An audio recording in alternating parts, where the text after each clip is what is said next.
Hey, what's up guys? Welcome back to another review, this time of set 10338, the Bumblebee set. He is the second Transformers set to be released, coming out in 2024. He retails for $90. He's 950 pieces. This year, of course, there was Soundwave, who was released, making it 3 Transformers now, but he looks pretty interesting. Bottom of the box is showing that just like Optimus, and then of course Soundwave after, he can transform, so that's nice. No real box art, plain black box, a little bit of blue color in the background.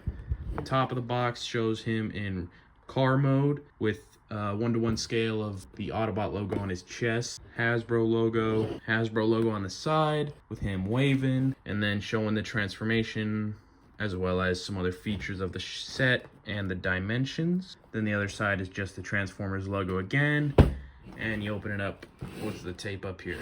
Inside the box is 10 bags, a sticker sheet with a couple of fun looking stickers there, and including license plates, and then the instruction manual, which should have some info about Bumblebee, just talking about Bumblebee when he was introduced and the fact that he's popular, talking about some of his stats or whatever, showing him off on display. Then it's talking about a little statement from the design team, as well as just more pictures on display, and that is about it. Then it's just going to be building instructions, including how to transform him. So let's get this set built. All right, now that we have the set built, let's take a look first at the little display stand I think that comes with it. It's got the same stats that were shown in the instruction booklet down here, and then telling his function as a scout, and a little quote, the least likely can be the most dangerous. I would assume that's probably from G1, but I don't know. That could be from a lot of places probably, but probably G1 would make the most sense, right? And on the back, it's got a little Bumblebee. Oh, wow, it references his name.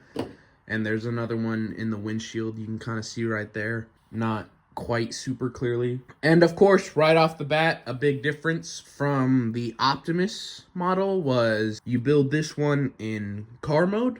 So Optimus was built in robot mode, but Bumblebee was built in his car mode. So I will be curious when at some point I pick up Soundwave, whether they'll build him in robot or car, or not car, but is alt mode. But I have to say I'm a pretty big fan of at least the car mode. I like how it looks, so I think it'll be nice right next to Optimus, but just starting to look into it. It's a fairly sturdy model. You can grab it from most places. The doors right here and right on the back would be 2 places I wouldn't put pressure on it, just because there's some bend to those elements. But like top of this you can grab, anywhere underneath is fine. The hood is even able to be grabbed. Pretty sturdy, so there's not much worry about breaking anything or anything like that. But right up front, we got the bumper that splits in 2, because this is his legs right here, so they're clipped together and then they split apart obviously when you transform him. The front windshield is detachable, and this becomes a jetpack in robot mode.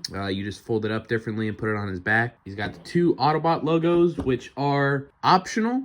You can just do plain yellow if you'd like, or you can do one Autobot logo and then one plain yellow. So that's an option.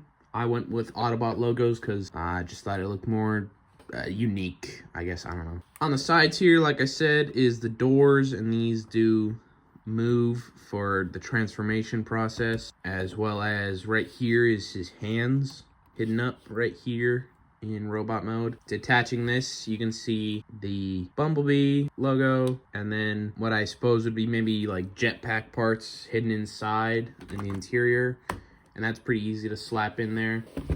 On the back, that would be, I think, like a wheel well. I'm not a car expert, so I could be very much wrong on that. I do have to say a very annoying part of this model is right here, the 2 yellow pieces near the 4 translucent blue window pieces are very easy to pop off if you push this part up too far. They come off so often. I've had them pop off at least 4 times now, and it's pretty frustrating because it's in a weird spot where you kind of got to finagle in there to actually get them back on. So that is not a fun part of this model, but I suppose once it's on a shelf, just in car mode or robot mode, it wouldn't be an issue. But for messing around with it to transform it and stuff, it's an issue I've definitely run into. But on the back here, you've got the license plate as well as a couple of bumper stickers. Apparently, the O and roll out has a detail reminiscent to the original toy, according to the instructions. I wouldn't know what that is. I obviously didn't have the original toy, but I guess for anyone who did and who remembers, there's a nod to that in that sticker. And then the I Love Cybertron one. And he does have an alternate license plate. You can also do a gold bug one.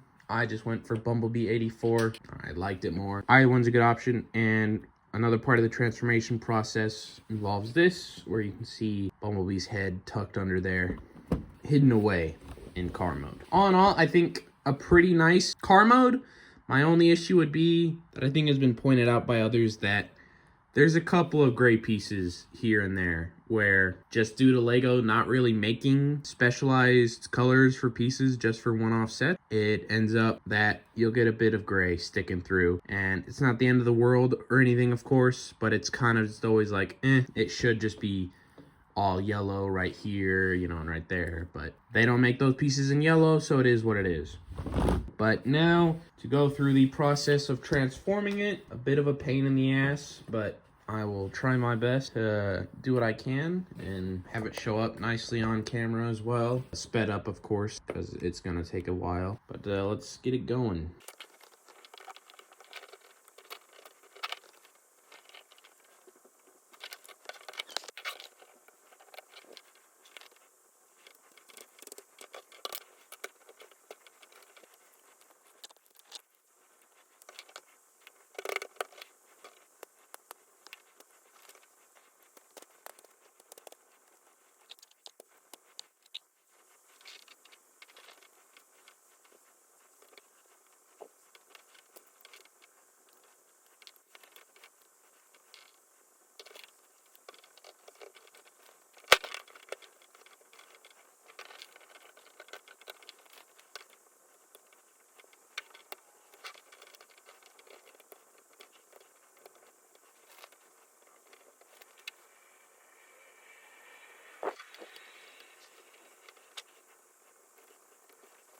Alright, so now that he is transformed, I just gotta say, I really do not like transforming this Bumblebee.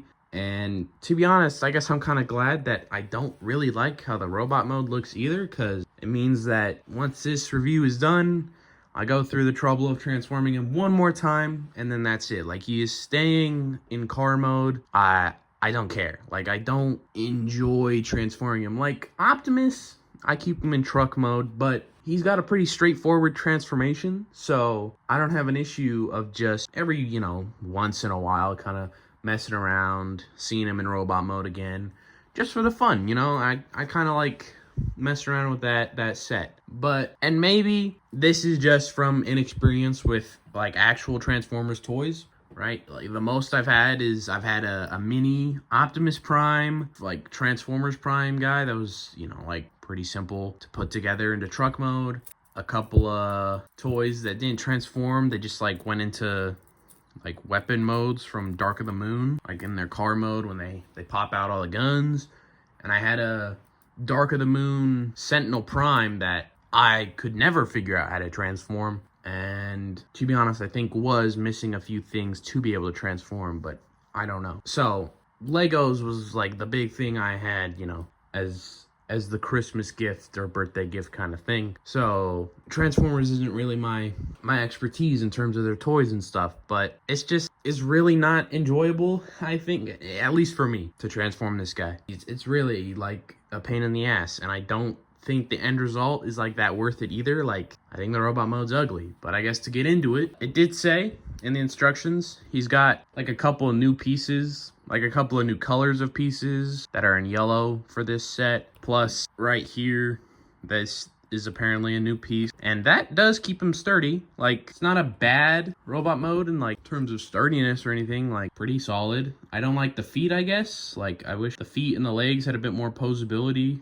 to be a little more dynamic. Like, as is, you kind of just stick them like that, and the feet don't rest flat, and I'm just not a big fan of that. The head, the axe pieces are new in yellow as well, so I think they did a good job getting that shape down for Bumblebee. He's got a blaster just like Optimus, so that's pretty nice to see. It's a nice little blaster design. Not as cool as Optimus's, but it's just, I guess, an opinion thing. Like I said, this windshield piece is now a jetpack on the back of the wheel well, and then the arms have a bit of posability. You know, you can move them around a bit and pop them a little bit up or down, but it's not too much, and they won't stay up, obviously. So to be honest, there's not much posability or anything. Like, this is what you get if you're gonna have them, and I guess that's what happens when it's I don't know, like 800 pieces less than Optimus, I think, something like that. You get kind of less with it, but I guess it's not horrible. And I'm sure if someone actually had the OG G1 Bumblebee, there would probably be more of a nostalgia and a liking for this robot mode. Just for me personally, I'm not a fan, and I think the transformation to get it to robot mode is annoying and not really worth the hassle. And the other thing was, you know, it'll have been sped up, but pieces were breaking off during it, which is another thing I never have trouble with the Optimus. Those two trouble pieces right there broke off several times. I had issues with the head popping off. That happened like 3 times. It's just like frustrating, you know, like I don't like pieces of my Lego sets just popping off, especially when it's doing a function it's designed to do. And again, I will admit, part of that is probably just essentially a skill issue, right? Just not being that experienced with, you know, messing around with Transformers toys, and therefore the Lego version of it isn't any easier or anything. That's all I have for this one. You know, it's not a bad set. I would definitely, if you're a Transformers fan and you like the vehicle mode, I'd get it. Or, you know, if you're different than me and you do like this robot mode, I'd get it. Though I did get this one as a gift, so I didn't buy it. So, and I honestly wasn't planning on it. I was just gonna get Soundwave at some point. And granted, actually owning it has turned me around on the vehicle mode, but with most of the promo images being the robot mode, I think I was right to think, yeah, this isn't something I'd spend $90 on personally. But that's all I have for this one. If you want to see other reviews, let me know. Leave a like, subscribe, and I'll see you in the next one.